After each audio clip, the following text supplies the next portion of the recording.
কিন্তু একটি প্রশ্ন, আমি আল্লাহর কোরআন দিয়ে কথা বলবো, যদি আপনার কোনো অসুবিধা লাগে কোনো জায়গায়, আপনারা কি আমাকে ছেড়ে চলে যাবেন নাকি আল্লাহর কোরআনের সাথে থেকে যাবেন? সবাই পারবেন ইনশাআল্লাহ।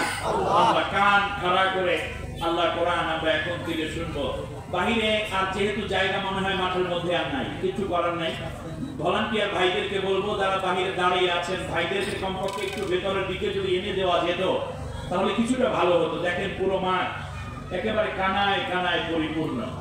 এই মুহূর্তে আমি আর তো জায়গা বাড়াতে পারবো না, তবে আল্লাহর কোরআনের একটি আয়াত আপনাদের খেদমতে আমি আরজ করতে চাই। এই আয়াতের আমলটা আমরা এখনই করে ফেলতে পারবো। আল্লাহ তাআলা বলছেন যে দুনিয়ার মানুষেরা শোনো, ইয়া আইয়ুহাল্লাযীনা আমানু ইযা ক্বিলা লাকুম তাফাসসাহু ফিল মাজালিস ফাফসাহু ইয়াফসাহিল্লাহু লাকুম। এই মাদ্দারেরা কোরআনের মাঠে যদি যাও আর গিয়ে যদি দেখো যে জায়গা তো আর নাই, সেই মুহূর্তে যদি শোনানো হয়, বলা হয় যে ভাইরা আপনারা একটু এগিয়ে এসে অন্য ভাইকে একটু জায়গা ছেড়ে দেন, যদি তোমরা এটা করতে পারো তাহলে আমি আল্লাহ ওয়াদা দিলাম কিয়ামতের দিন জান্নাতের মধ্যে আমি তোমাদের জন্য বড় করে জায়গা ছেড়ে দেব। একটু সামনে আগান, আল্লাহ যেন জান্নাতে আমাদের বড় একটু জায়গা করে দেন। বলি আমিন। একটু জিকির করুন, লা ইলাহা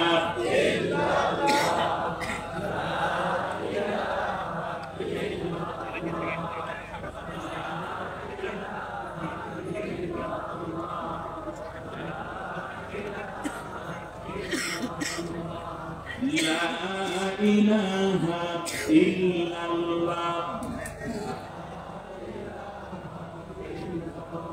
হায়াতের মালিক যেই আল্লাহ, মৌতের মালিক সেই আল্লাহ, লা ইলাহা ইল্লাল্লাহ,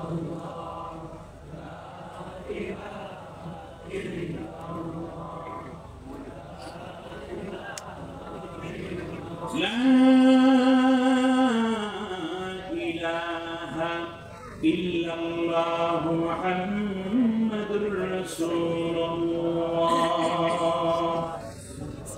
সাল্লাল্লাহু আলাইহি ওয়াসাল্লাম। আমার সাথে পড়েন, আউযু বিল্লাহি মিনাশ শাইতানির রাজীম, বিসমিল্লাহির রাহমানির রাহিম। বিতাড়িত অভিশপ্ত শয়তানের ওয়াসওয়াসা থেকে আল্লাহর কাছে আশ্রয় চাই। পরম করুণাময় অসীম দয়ালু আল্লাহর নামে শুরু করছি। ইন্না ফিরআউনা আলা ফিল আরদি ওয়া জাআলা আহলাহা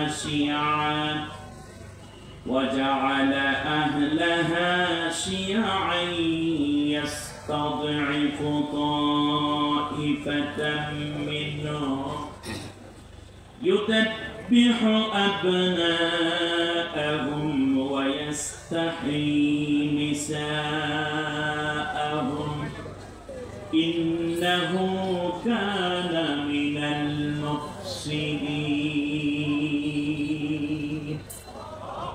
آمنت بالله। অর্থ হচ্ছে যে দুনিয়ার মানুষেরা শোনো, এই পৃথিবীর বুকে আমি আল্লাহ সবচেয়ে প্রভাবশালী এবং বেশি ক্ষমতাধর একটা শাসক দিয়েছিলাম, যার উপাধি ছিল ফেরাউন, মিশরের এই প্রেসিডেন্ট। আর রাষ্ট্র ক্ষমতায় অধিষ্ঠিত হওয়ার পরে সে এই ক্ষমতাকে প্রলুব্ধ করার জন্য, লম্বা এবং স্থায়ী করার জন্য মৌলিক 4টি কাজ করেছিল। আর মনে রেখো, পৃথিবীতে কিয়ামত পর্যন্ত এই 4টি কাজ যারা করবে তারাই আমি আল্লাহর কাছে স্বৈর শাসক হিসাবে বিবেচিত। আর তোমরাও তাদের ব্যাপারে সতর্ক থাকবে। 1 নম্বর হচ্ছে ইন্না ফিরআউনা আলা ফিল আরদ, জমিনের বুকে ফেরাউনের যে সংসদ ছিল, পার্লামেন্ট ছিল, সেক্রেটারিয়েট ছিল, সচিবালয় ছিল, সেই জায়গায় বিরোধী দল বলতে কেউ ছিল না। সব জায়গায় তার নিজের দল এবং নিজের আত্মীয় স্বজন, সর্বোপরি তার মত এবং তার হুকুমের গোলাম যারা ছিল তাদেরকে এসে বসিয়েছিল। এখানে বিরোধী দল কেউ ছিল না। ফেরাউনের সংসদে বিরোধী দল বলতে কি কেউ? অন্য আয়াতে বলছে লাআনিন ফিল আরদ, জমিনের বুকে সে এমন একটা অবস্থায় পৌঁছেছিল যে মিশরের বুকে বিরোধী দলের কোন নেতা কর্মী কিংবা কোন লোক সে আর জায়গাও দেয়নি এবং তাদের মাথা উঁচু করে দাঁড়াতেও দেয়নি। এই ছিল ফেরাউনের কয় নম্বর বৈশিষ্ট্য? 1 নম্বর। আঙ্গুল গুনে গুনে নেবেন। বিরোধী দলহীন একটি সংসদ ছিল কার? অতএব বিরোধী দল থাকা এটা ঈমানের একটি আলামত। কারণ মাশওয়ারা করতে হয়, সমালোচনা করার মধ্যে মানুষের নৈতিক দিক ঠিক থাকে। বিরোধী দল না থাকলে নিজেকে খোদার আসনে বসানোর জন্য দৃষ্টতা দেখা হয়, ঠিক না? মানুষকে আর মানুষ মনে করে না। এজন্য ফিরআউনের বৈশিষ্ট্য ছিল, সে প্রথমেই ছিল তার সংসদ ছিল বিরোধী দলহীন, এবং বিরোধী দলের কেউ আসলে তাকে সে আগেই সাইজ করত। তার বিরুদ্ধে কথা বলার মতো কেউ সেখানে ছিল না। ওয়াজআলা আহলাহা শিয়াআন, শুধু তাই নয়, ক্ষমতায় যাওয়ার পরে ফেরাউন তার রাষ্ট্র ক্ষমতাকে আরো বেশি দীর্ঘায়িত করার জন্য, অনন্ত ক্ষমতার মালিক হওয়ার আশায় সে তার জাতি এবং গোষ্ঠীর লোকদেরকে শত শত দল এবং উপদলে ভাগ করে রেখেছিল। কি কি কিসে কিসে বলেন তো দেখি? দল এবং উপদল। আপনি দেখেন, স্বাধীনতার 40 বছর পরে এসে আমরা শুনতে পেলাম একটা কথা, স্বাধীনতার পক্ষ শক্তি এবং বিপক্ষ শক্তি। কি আজীব কথা! এই কনসেপ্ট কোত্থেকে আসে? বাংলাদেশে বসবাসকারী বাংলাদেশের নাগরিক, বাংলাদেশে এনআইডি কার্ড, বাংলাদেশে ব্যবসায়ী, বাংলাদেশে মা বাবা, বাংলাদেশের সন্তান সন্ততি, ব্যবসা বাণিজ্য, জায়গা জমি সব বাংলাদেশে। এই সুন্দর সুজলা সুফলা দেশটার মধ্যে ভাগ করা হলো, একদল স্বাধীনতার পক্ষে আর একদল স্বাধীনতার বিপক্ষে। এই বিভক্তি করা এটা ছিল সবচেয়ে বড় ভুল। আর সেই ভুলের খেসারত এই যে চাকরি পাবে মুক্তিযোদ্ধার নাতিপুতিরা নাকি রাজাকারের নাতিপুতিরা, সাথে সাথে ছাত্রদের কলিজার মধ্যে আগুন জ্বেলেছে, তার কারণ তারা রাজাকারের নাতিপুতি বলে গালি দিয়েছে। এইবার রাজাকাররা তাদের দেশে চলে গেছে আর মুক্তিযোদ্ধারা ঠিকই দেশের মধ্যে রয়ে গেছে। আশ্চর্যজনক বিষয় হচ্ছে, আমার কাছে খুব বেশি আশ্চর্যজনিত মনে হয়েছে এজন্য যে বাংলাদেশে বিরোধী দল যারাই ছিল, ইসলামপন্থী যারা ছিল, তাদের সবাইকে বলা হতো পাকিস্তানের দালাল। কিন্তু বিগত 17 বছরের নির্যাতন অত্যাচার সহ্য করে বাংলার মাটি কামড়ে বাংলার দামাল ছিল বাংলাদেশ প্রেমিক সন্তান ইসলামপন্থীরা এই দেশে শহীদ হয়েছে, কিডন্যাপ হয়েছে, রক্ত দিয়েছে, জেল খেটেছে, কেউ পালাইয়া পাকিস্তান যায় নাই। কিন্তু মাত্র 4-5 দিনের একটা গরম আন্দোলনে সবাই ঠিকই দামার দেশে চলে গেছে। অতএব বোঝা যায় তারা ওই দেশের দালাল এই দেশে ছিল।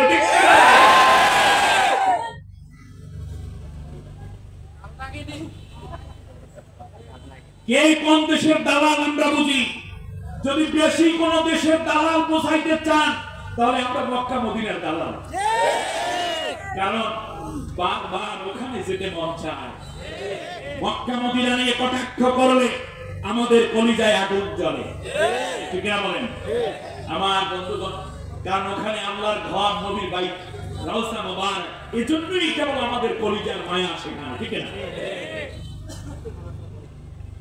আল্লাহ রাব্বুল আলামিন বলেন, শোনা, ওয়াজআলা আহলাহা শিয়াআন, আসার পরপরই তারা জাতির মধ্যে, জনগণের মধ্যে ফেরাউন হাজার দল উপদলে ভাগ করে ফেলেছে। কারণ ওই দলে দলে মারামারি করে আর ওনার ক্ষমতার চেয়ার কেউ নাড়াইতে পারে না। এমন একটা অবস্থা আমাদের দেশে হয়ে গেল। বিরোধী দলের কোন লোককে মারলে বিচার প্রার্থনা পর্যন্ত করা যেত না, আর বিচার হতো না, ঠিক না বল? জামাত ইসলামের লোকদেরকে মারা তো হালাল করে ফেলেছিল তারা,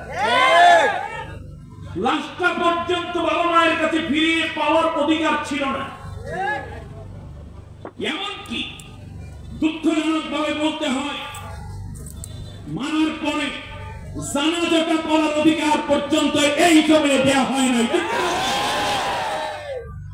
যার হাতে হাত থেকে হাজার হাজার কাফের মুসলিম হলো, কোটি কোটি যুব সমাজ বেনামাজি লিখে নামাজি হলো, 50টা বছর পর্যন্ত আল্লাহর কোরআনের দাওয়াত দিলেন যেই ব্যক্তিটি এই জমিনে তাফসীর করলেন, আল্লামা দেওয়ার হোসেন সাইদি সাহেবের জানাজা ঢাকায় হতে দেয়নি। যারা জানাজার দাবিদার ছিল তাদেরকে সাউন্ড গ্রেনেড নিক্ষেপ করে, টিয়ারশেল নিক্ষেপ করে, গুলি করে তাদেরকে তাড়িয়ে দেওয়া হয়েছিল, ঠিক কিনা বলে?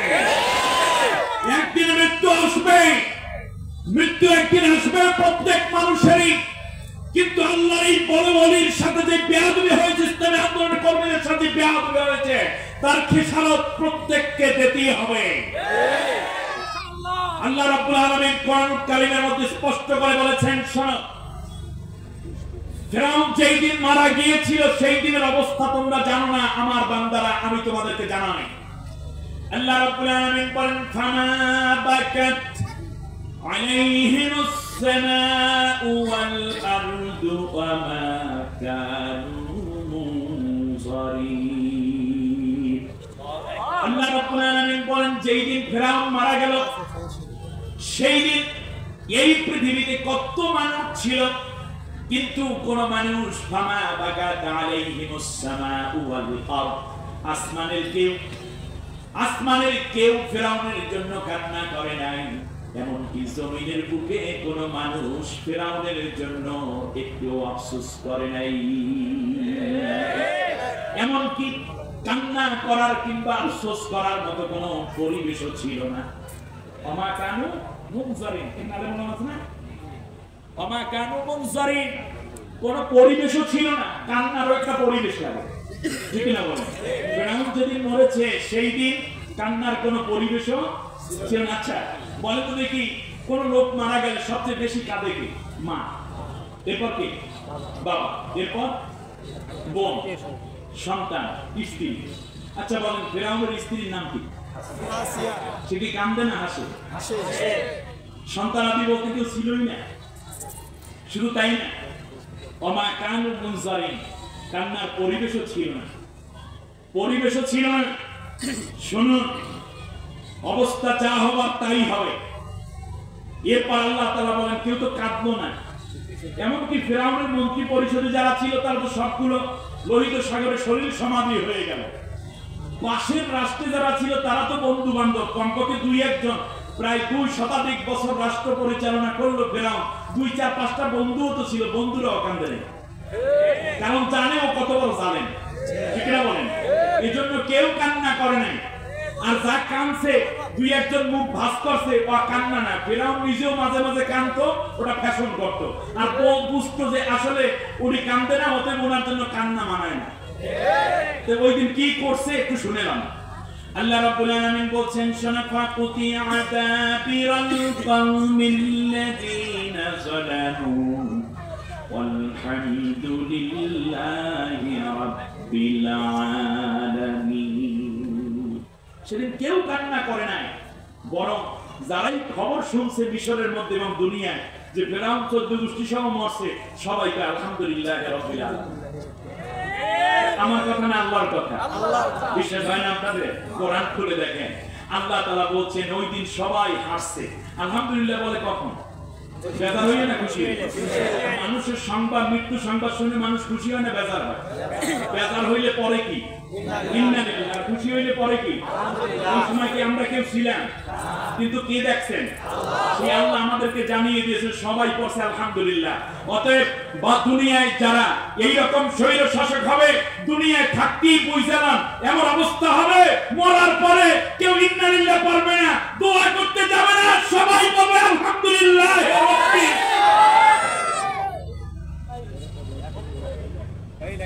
আল্লাহ রাব্বুল আলামিন বলেন, শোনো,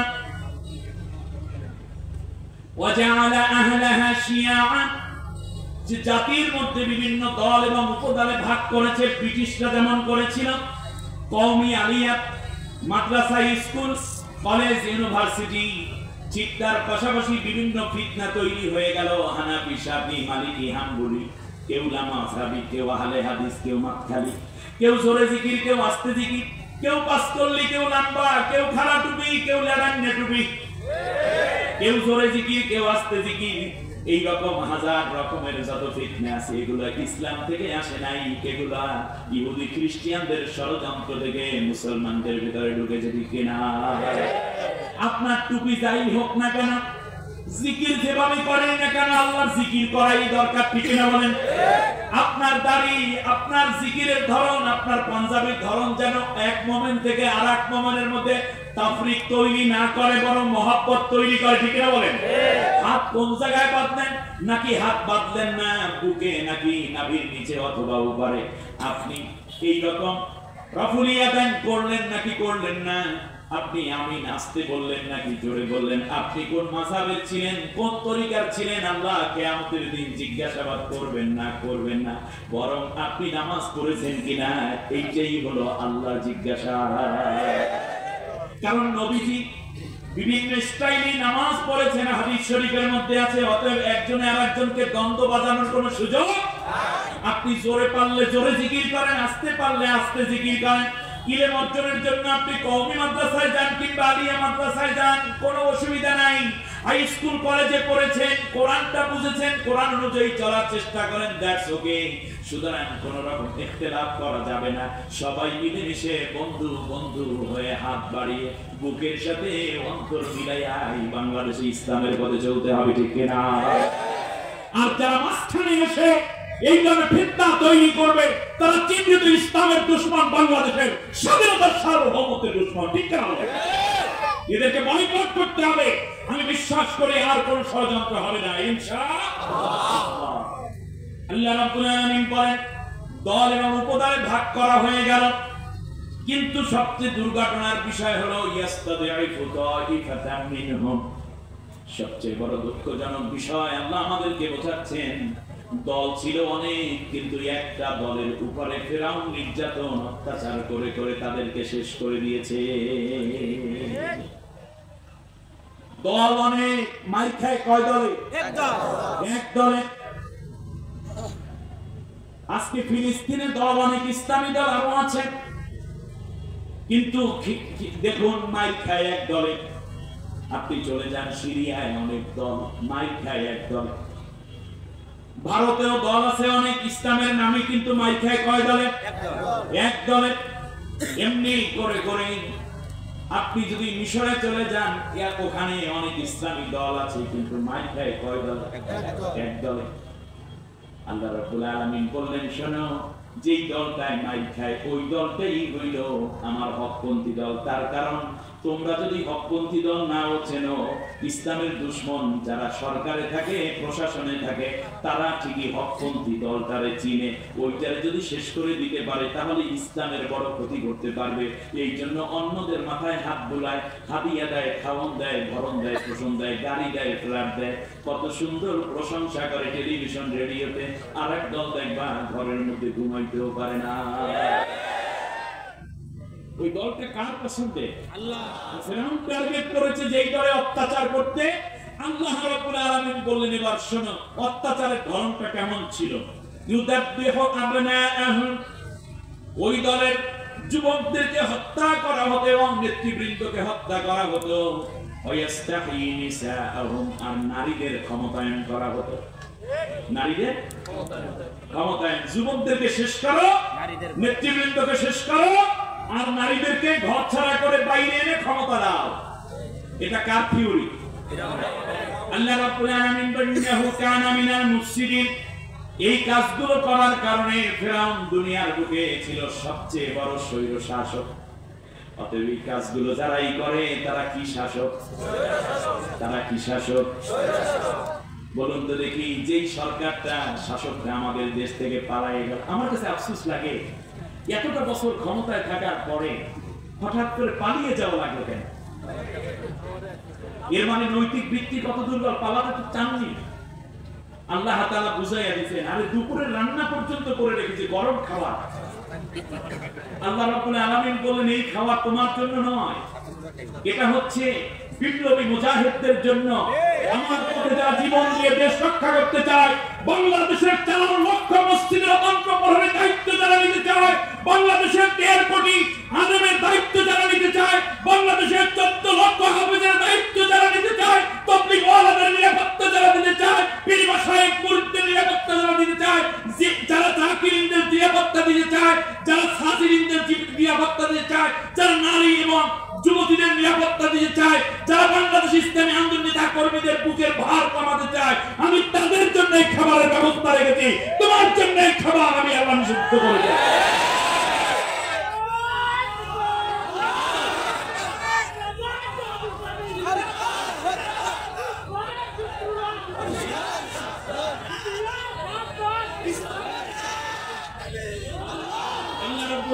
জন্য বলেন কুলিল্লাহুম্মা মালিকাল মুলকি তুতিল মুলকা মান তাশা। এই আয়াত খুব তেলাওয়াত করতে শুনেছেন। আল্লাহ তাআলা বলেন, আমি আল্লাহ সমস্ত রাজত্বের একচ্ছত্র অধিকারী। আমি আল্লাহ যাকে চাই রাজত্ব দেই, যাকে চাই তার কাছ থেকে রাজত্ব কেড়ে নেওয়ার সময় 2টা লাইন হয়, ওয়াতুইজ্জু মান তাশা ওয়া তুযিল্লু মান তাশা। কাউকে আমি আল্লাহ তাআলা ইজ্জতের সাথে ক্ষমতায় বসাই, আবার ক্ষমতা থেকে সরাইয়া নিয়ে যাই। ক্ষমতায় বসাইলেন আল্লামা সাইদি হুজুরকে। আল্লাহ তাআলা সংসদের মধ্যে উচ্চ আওয়াজে আল্লাহর কোরআনের কথা বিশ্ববাসীকে শোনাইয়া দিলেন। মাঠে ময়দানে তাফসীর, আবার ঠিক তার পাশাপাশি সংসদে ওয়াজ, ঠিক না বলেন? আর যখন পৃথিবী থেকে বিদায় হয়ে গেলেন, লক্ষ লক্ষ মানুষ, কোটি কোটি মানুষ পাগলের মতো দৌড়াইল। ঢাকায় একটা জানাজা হলো না, হঠাৎ করে লাশটার একটু কাছে পাইল। লক্ষ লক্ষ যুবক ঝাঁপিয়ে পড়লো, গলার মধ্যে চুমা দেয়, গালের মধ্যে চুমা দেয়, হাতের মধ্যে হাত লাগায়, পারলে যেন বুকের মধ্যে টেনে নেয়। আজও পর্যন্ত মানুষ সাইদি সাহেবের কথা বলে নাই। 100 বছর কমপক্ষে এই একটা নাম বাংলাদেশে উজ্জ্বল ভাস্কর হয়ে যায়, দোয়া পিতা থাকবে। শুধু তাই না, সারা বিশ্বে জানাজা হবে। আল্লাহ রাব্বুল আলামিন বললেন, শোনো, জানাজা তোমরা করতে দাও নাই, তাতে কি এমন কোন মসজিদ বাংলাদেশে কম ছিল যেখানে গায়েবানা জানাজা হয় নাই? বিশ্বের সব মিলে প্রায় 1 লক্ষাধিক জানাজা পড়েছি এই মানুষটার জন্য। সুবহানাল্লাহ বলেন। আল্লাহ সুবহানাহু ওয়া তাআলা বললেন, এরপরে আমি আল্লাহ তাআলা বলি, কাউকে ক্ষমতা নেওয়ার সময় আমি আল্লাহ সম্মানিত করি, আবার দেওয়ার সময় সম্মানিত করি। আবার কাউকে আমি আল্লাহ বেইজ্জতির সাথে দুনিয়া থেকে ক্ষমতা থেকে বিদায় করে দেই। অতুজিল্লু মান তাশা বিয়াদিকাল খায়র।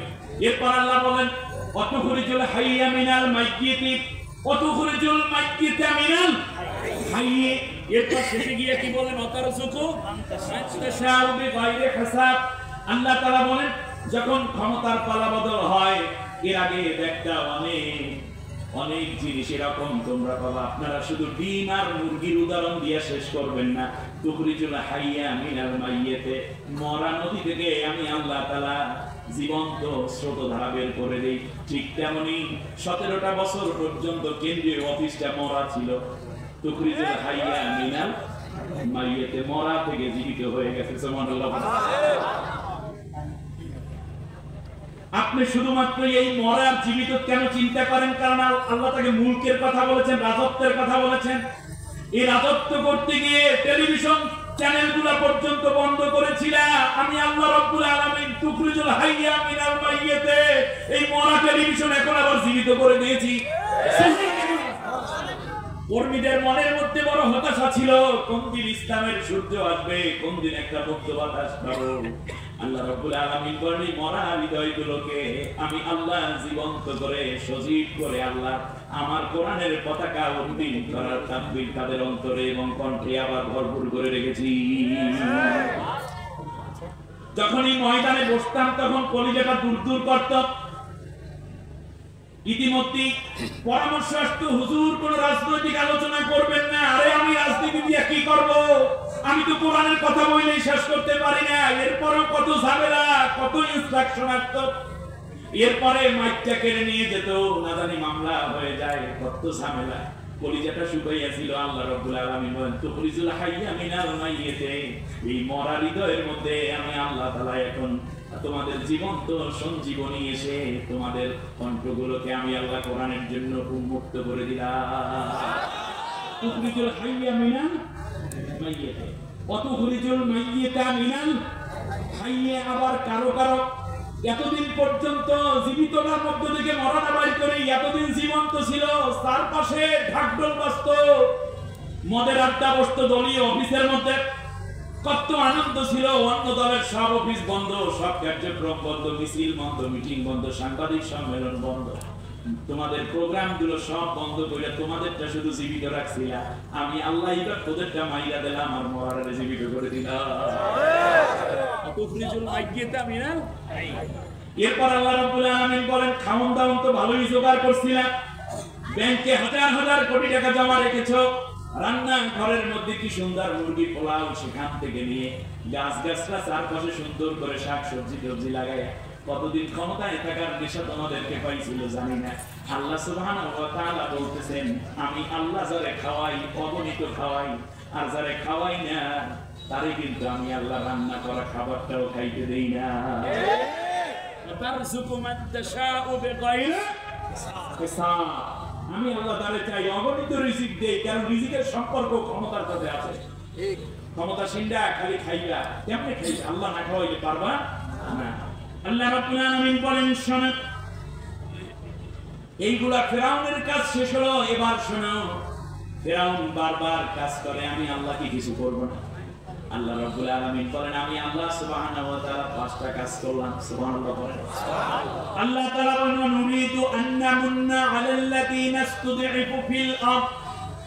আমি আল্লাহ সিদ্ধান্ত নিলাম, নুরিদু আমি আল্লাহ ইচ্ছে করলাম, এই ইচ্ছা নয়, বরং আল্লাহর যখন ইচ্ছে হয় সেটা আল্লাহর সিদ্ধান্ত, সেটা আল্লাহর কি আপনারা তাফসীর বুঝতেছেন? মানে আল্লাহ যখন কোন বিষয়ে ইচ্ছা করেন সেটা কি ইচ্ছা না সিদ্ধান্ত? আপনি এখন ইচ্ছা করলেন মাহফিল থেকে চলে যাবেন, আবার একটু বসে বলেন যে না আরেকটু ভালো লাগে, একবার সিদ্ধান্ত নিলেন মাহফিলে যাবেন না, আবার চলে আসলেন, একবার সিদ্ধান্ত নিলেন কালকে বাড়িতে যাবেন, আবার শুনলেন না মাহফিল না শুইনা যাব না, একদিনের ছুটিতে বাড়িতে যাওয়ার দরকার নেই।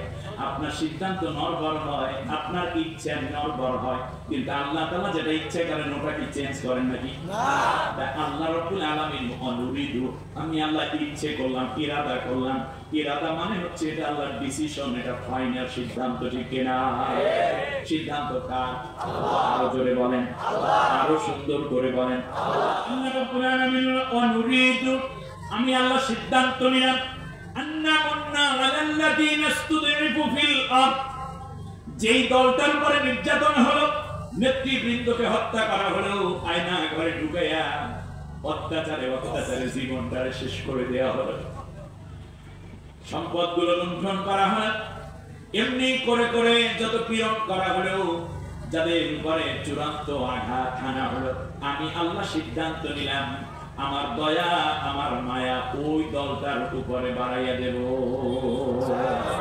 আন্নামুন্না আমি আল্লাহ দয়ালু হয়ে যাব আলাল্লাযীনা ইসতুদঈফু ফিল আরদ, জমিনের বুকে ওই স্বৈর শাসক কর্তৃক অত্যাচারিত যেই দলটি আমি আল্লাহ ডিসিশন নিলাম সেই দলের উপরে আমার দয়া ঢেলে দেব। এই জমিনে বিগত 17টা বছর পর্যন্ত বলুন দেখি সবচেয়ে অত্যাচারিত দল কোনটি? আল্লাহর সিদ্ধান্ত সেই দলের উপরে দয়া করবে। এটা জামালউদ্দিন ওয়াজ করতেছে নাকি আল্লাহর কথা শোনাচ্ছি? এখন আল্লাহর সিদ্ধান্ত যেটা, আমরা কি সেই সিদ্ধান্তের পথে এক থাকতে রাজি আছি? দুইটা হাত উঁচু করে আল্লাহকে দেখো।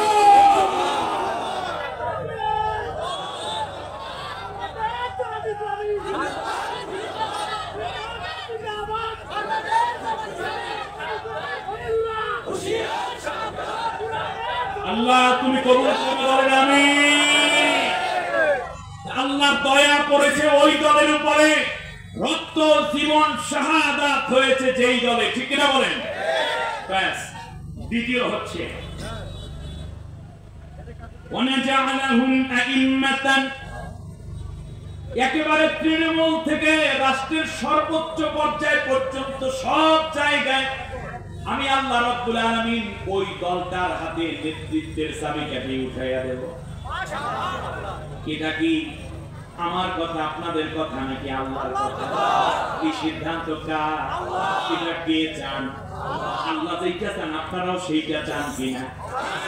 অতএব সেই দলের সাথে আমাদের শামিল হওয়ার তৌফিক দিন, বলেন আমিন। এরপর আল্লাহ রাব্বুল আলামিন বলেন ওয়ানাজআলাহুমুল ওয়ারিসিন, আর ফিরআউনকে আমি আল্লাহ সরাইয়া দেব। এরপরে খালি জায়গায় আমি আল্লাহ সুবহানাহু ওয়া তাআলা ওয়ারিস হিসাবে এই মাসলুম দলটাকে আমি আল্লাহ উত্তরাধিকার বানাইয়া দেব। ওয়ারিস কাকে বলে? বাবা মারা গেলে ওয়ারিস হয় কে? সন্তান। ঠিক তেমনই একটি রাষ্ট্রের সরকার যখন পরিবর্তন হয় তখন ওই চেয়ারে যারা আসে তারা আগের সরকারের ওয়ারিস হয়ে আসে। এটা রাষ্ট্রীয় ওয়ারিস। এটা কিসের ওয়ারিস? আল্লাহ তাআলা ওয়ারিস বানাতে যাচ্ছেন কাদেরকে? আল্লাহ যেই দলটি সবচেয়ে মাজলুম হয়েছে, ঠিক কিনা বলেন? বাস শেষ। এর ডিসিশন কার?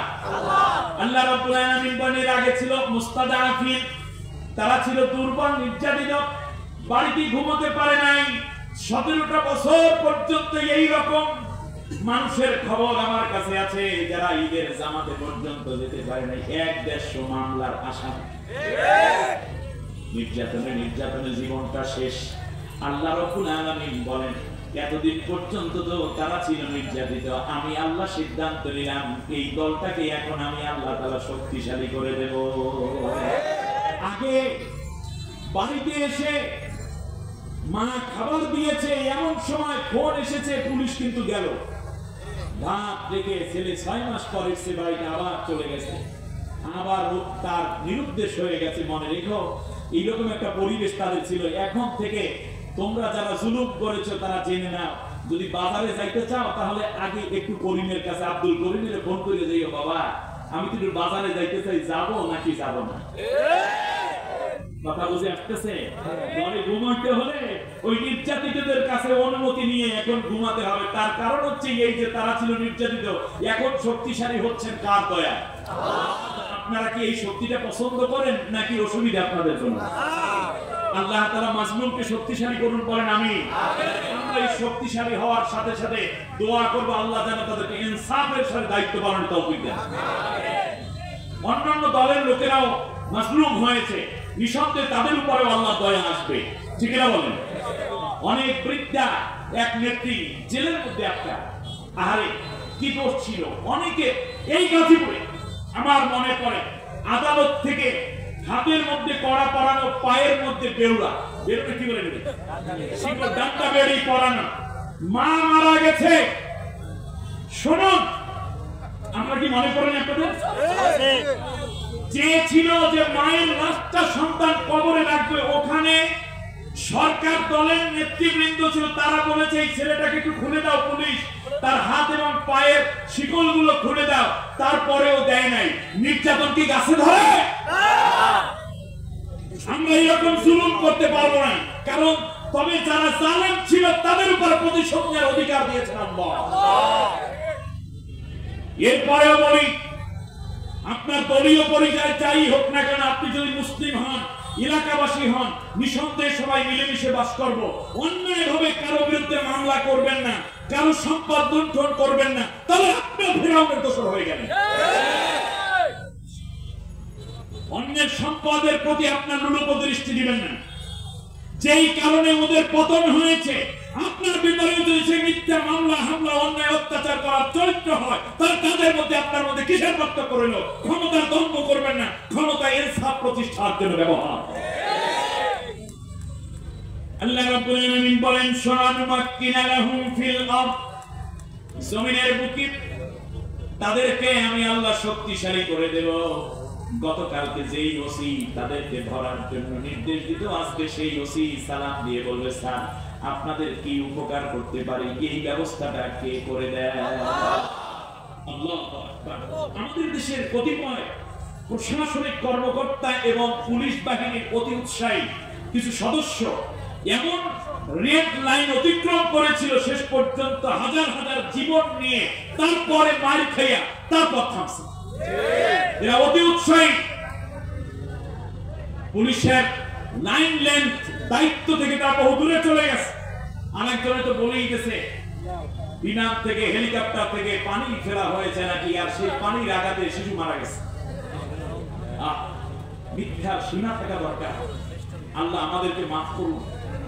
আল্লাহ তাআলা বলছেন অনুমাক্কিনা লাহুম ফিল আরদ, এই মাসলুম নির্যাতিত দলটিকে আমি শক্তিশালী করে দেব। সুবহানাল্লাহ। ওয়ানুরিয়া ফিরআউনা ওয়া হামানা ওয়া জুনুদাহুমা মিনহুম মা কানু ইয়াহজারুন, আর আমি আল্লাহ ফিরআউন, হামান এবং তার উত্তরসূরি সৈন্যবাহিনীকে দেখাইয়া দেব, ক্ষমতায় যাওয়ার পরেও চুরি করে না, দুর্নীতি করে না, অন্যায় করে না, অত্যাচার করে না, এমন একটি সমাজ ব্যবস্থা কিভাবে কায়েম করতে হয় এইটা আমি ওই মাসলুম দলকে ক্ষমতা দিয়া দেশের মানুষ এবং জালেমদেরকেও শিখাইয়া দেব। হযরত ইউসুফ আলাইহিস সালাম ক্ষমতা পেয়ে গেলেন, ভাইরা চেয়েছে বাঁচাইতে না মারতে, ৬০ হাত কূপের মধ্যে ফেলে দিল ভাইরা, বাঁচানোর জন্য না মারার জন্য? মারার জন্য। হযরত ইউসুফ আলাইহিস সালাম যখন শুনতে পাইলেন ভাইরা বলতেছে এত বড় রশি, এত বড় রশি নষ্ট করে লাভ নাই, রশিটা কেটে ফেলো। আর এক ভাই কাঁচি দিয়ে রশি কাটতেছে। ইউসুফ আলাইহিস সালাম বুঝতে পারলেন, এতক্ষণ বুঝেছিলেন ভাইরা বুঝি বাড়িতে আবার ফিরাইয়া নিয়ে যাবে। পিছনে হাত দুইটা বাঁধা, নিচে পাও দুইটা শক্ত করে বাঁধা, কোমরের মধ্যে রশি। এই রশি যখন কাটতেছে, ইউসুফ পয়গম্বর যখন শুনলেন রশি কাটা শুরু হয়ে গেছে, এর আগ পর্যন্ত কূপের মধ্যে থেকেও ডাক দিয়ে বলছে ভাইরা রে, ও ভাইরা আমাকে বাঁচাও, আমি কোনোদিন আর বাবার কাছে চলে যাব না, কোনোদিন তোমাদেরকে আর ভাই বলে ডেকেও তোমাদের অপমানিত করব না, আমি জানি না আমার কিসের অপরাধ, এই জঙ্গলের মধ্যে আমারে ছেড়ে দাও, কোনোদিন বাবার কোলেও আর ফিরে যাব না, জানটা একটু ভিক্ষা দিয়ে দাও। ভাইয়া এতই নিষ্ঠুর, রশি কাটা শুরু করে দিল। ইউসুফ আলাইহিস সালাম বুঝতে পারলেন এই রশি যেহেতু কেটে ফেলবে আমি কূপের মধ্যে পড়ে যাব, ভাইদের কাছে আর কোন রকম আপিল করে লাভ নাই, এবার চলে যাব আমার আল্লাহর কাছে, যিনি আমার ডাক সবচেয়ে বেশি শুনবে। ইউসুফ আলাইহিস সালাম চোখের পানি ছেড়ে কূপের মধ্যে বসে আসমানের দিকে তাকাইয়া বলেন আল্লাহ তুমি আমাকে বাঁচাও। আল্লাহ রাব্বুল আলামিন সাথে সাথে জবাব দিলেন, জিবরিলকে ডেকে বললেন জিবরাইল তাড়াতাড়ি যাও, এই রশি কেটে ইউসুফ কূপের মধ্যে পড়ে যাওয়ার আগে তোমার নূরের দুইটা হাত ইউসুফের পায়ের নিচে পেতে ধরো, কারণ ইউসুফ আমার ডাক দিছে। ইউসুফ আলাইহিস সালাম রশি কেটে পড়ে যাওয়ার আগে জিবরিল আলাইহিস সালাম নূরের দুইটা হাত ইউসুফের পায়ের নিচে পড়ে আছে। জিবরিলের আগমন বার্তার কারণে ওই কূপের মধ্যে নষ্ট পানিগুলো নিষ্কম্পরের ঘেরানে মৌমৌ করতেছে। 3 দিন 3 রাত জান্নাতের খাবার খেয়ে তিনি ওখানেই থাকলেন।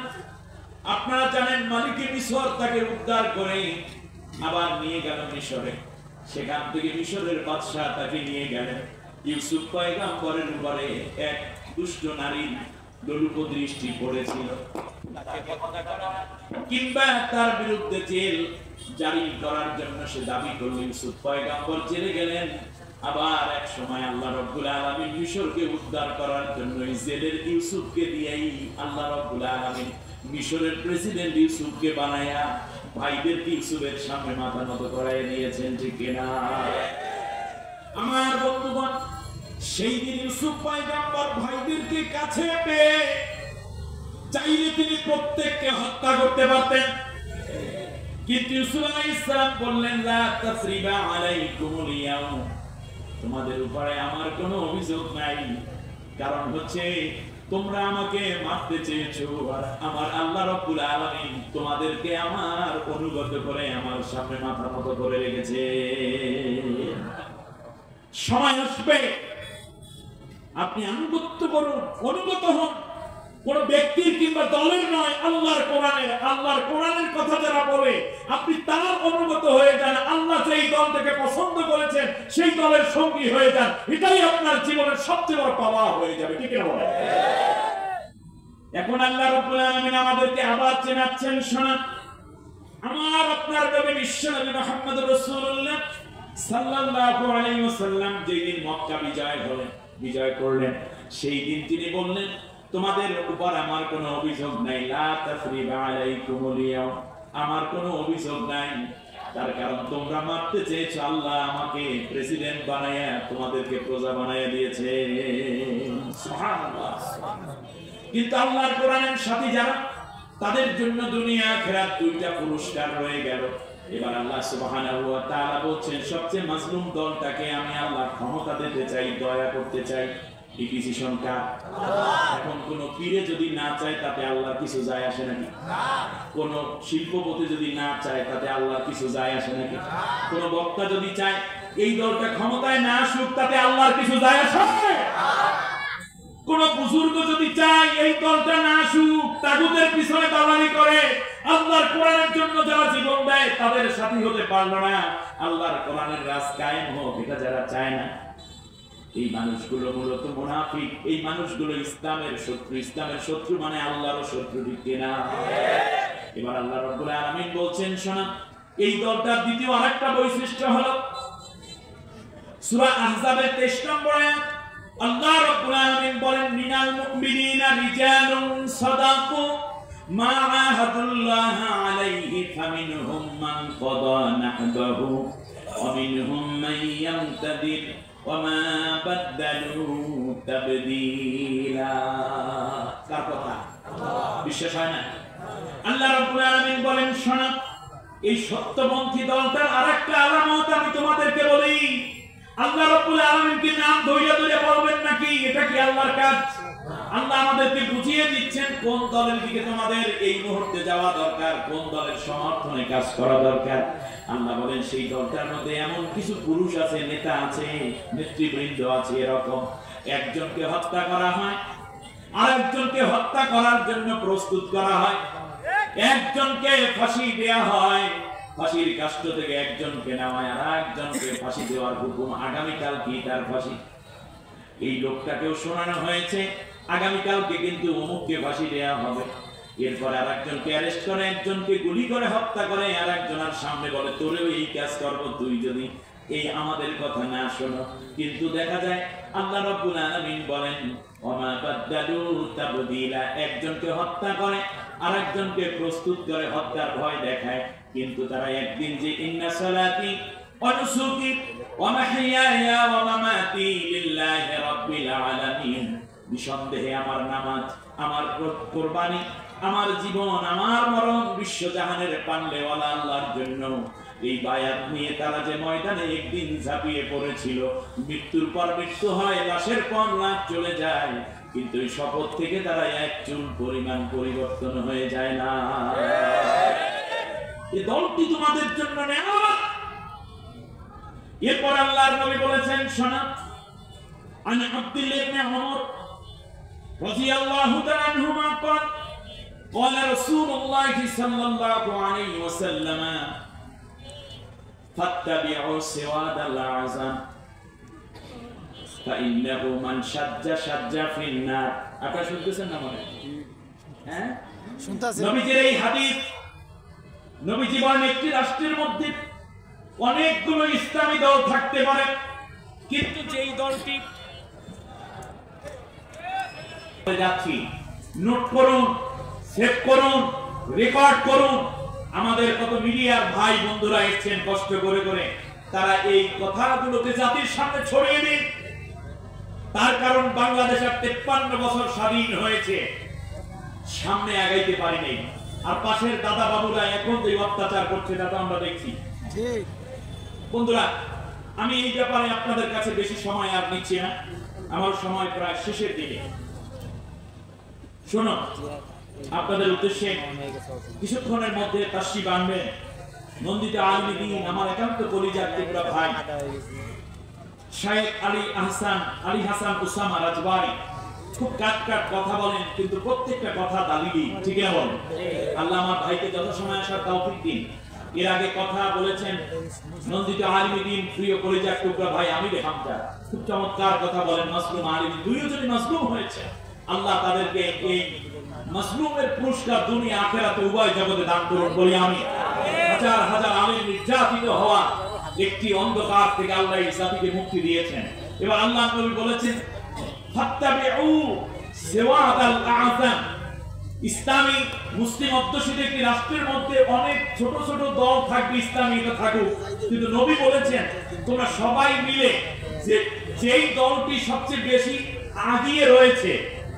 এগিয়ে রয়েছে, যেই দলের মধ্যে শাহাদাতের রক্ত আছে, যেই দলের মধ্যে বেশি নির্যাতন হয়েছে, যেই দলের উপর আমার দয়া করেছে, এই দলটাকে তোমরা বেশি বেশি করে আনুগত্য করো, ওই দলে সবাই শামিল হয়ে যাও। এটা আমার কথা না রাসূলুল্লাহর কথা? জোরে বলেন ফাত্তাবিউ সিওয়াদাল আযম। এরপরে নবীজি বলেছেন ফাইন্নাহু মান শাজ্জা। আমি নবীর এই কথা থেকে যারা দূরে চলে গেল, যে না ওই দলের এই সমস্যা ওই সমস্যা জানো না, ও আমার এই বলছে সেই বলছে, বক্কর সকর কথাবার্তা বলে বলে যদি পিছনে চলে যাও, শাজ্জা ফিন নার, সে যেন জাহান্নামের মধ্যে পড়ে রইল।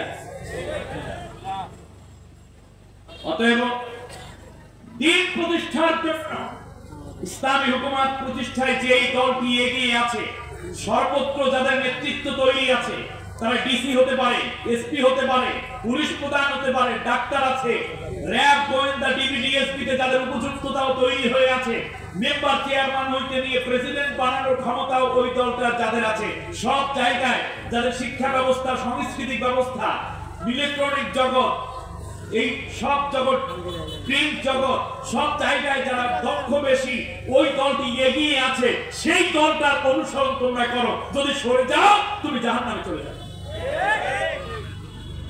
আল্লাহ রাব্বুল আলামিন বলেন, এবার শুনুন, এই দলটা যখন ক্ষমতায় চলে আসবে, শোনো দুনিয়ার মানুষেরা, আমি আল্লাহ দেখিয়ে দেব, আমি আল্লাহ রাব্বুল আলামিন তাদের দ্বারা দেখাইয়ে দিতে চাই। অনুরিয়া ফিরআউন, নুরিয়া মানে দেখিয়ে দিতে চাই। সুবহানাল্লাহ, আমরা নির্বাচন আসলে বলি না এবার ভোটে হয়ে যাবে, দেখিয়ে দেব, দেখিয়ে দেব। আল্লাহ বলেন আমি দেখাইয়ে দেব এই দলটা কিভাবে রাষ্ট্র চালাবে। দুর্নীতি হবে না, অন্যায় হবে না, জুলুম হবে না, কোন মা তার সন্তান হারায় আত্মচিৎকারে বুক ফাটা কান্না করবে না, তাহাজ্জুদে কোন স্ত্রী তার স্বামী হারানোর বেদনায় সিজদায় করে কাঁদবে না, কোন সন্তান বাবা হারানোর বেদনায় সিজদা করবে না। আমি আল্লাহ এই দলটাকে ক্ষমতায় এনে তোমাদেরকে দেখাই দিতে চাই। আমরা দেখতে চাই কিনা সেইটা বলেন। এই দলকে ক্ষমতায় এনে আমরা দেখতে চাই, সেই সোনালী সমাজ দেখতে চাই। যারা এতক্ষণ আলোচনা বুঝেছেন, কেবল তারা দুইটা হাত আসমানের দিকে উঁচু করেন। এবার আল্লাহ তাআলাকে বলেন আল্লাহ, সবাই বলেন আল্লাহ, আমার বাকি জীবন কোরআনের রাজ প্রতিষ্ঠায় শহীদ কাফেলার সাথে চলার তৌফিক দাও। সবাই বলেন আমিন, আবার বলেন আমিন, আমিন ইয়া রাব্বাল আলামিন। সম্মানিত ভাইরা, অত্যন্ত ভারাক্রান্ত হৃদয়ে মাশাআল্লাহ, আলহামদুলিল্লাহ বলতে বলতে আমার ভাই চলে এসেছেন।